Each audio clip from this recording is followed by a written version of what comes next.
ममता या मौत।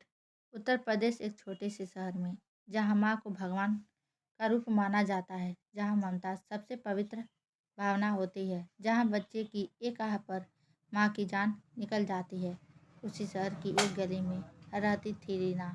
25 साल की, शांत, कम बोलने वाली। उसके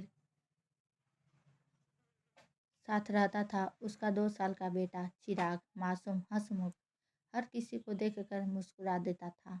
लोग कहते थे रीना अपने बच्चों से बहुत प्यार करती है, लेकिन एक दिन उसी माँ पर अपने बच्चों की मौत का आरोप लगा। रात के करीब 12 बजे रीना के घर जोर जोर से रोने की आवाज़ आई। पड़ोसी दरवाजे पर पहुंचे।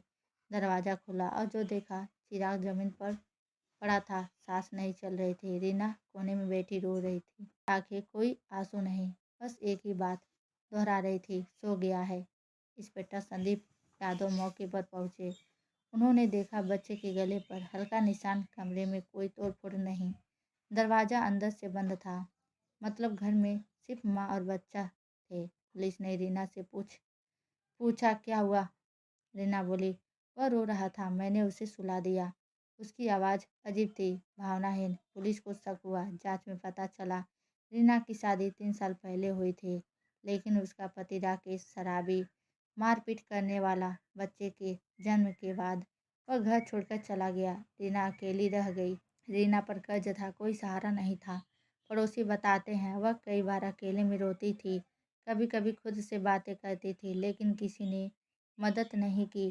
पोस्टमार्टम रिपोर्ट आई, अब शक और गहरा हो गया।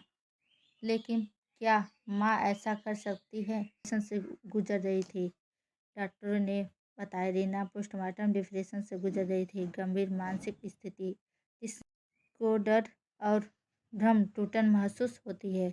उस रात बच्चा लगातार रो रहा था। रीना कई दिनों से सोई नहीं थी। अचानक उसे भ्रम हुआ कि कोई बच्चा छीनने आ रहा है। उसने बच्चे को जोर से पकड़ लिया और उसी में उसका दम घुट गया। जब सच समझ आया, रीना जोर जोर से रोने लगी। मैंने उसे मारना नहीं चाहा, मैं उसे बचा रही थी। पूरा माहौल सन हो गया। रीना को जेल नहीं, मानसिक उपचार केंद्र भेजा गया, लेकिन वह हर दिन मेरा चिराग कब उठेगा, क्योंकि यहाँ कोई हत्यारा नहीं था, सिर्फ एक टूटी हुई माँ थी। ममता और मौत के बीच एक पल का फर्क था। सीख, मानसिक बीमारी मजाक नहीं है। समय पर मदद बहुत ज़रूरी है। हर रोती माँ को कमज़ोर मत समझो, कभी कभी उसे सहारे की ज़रूरत होती है।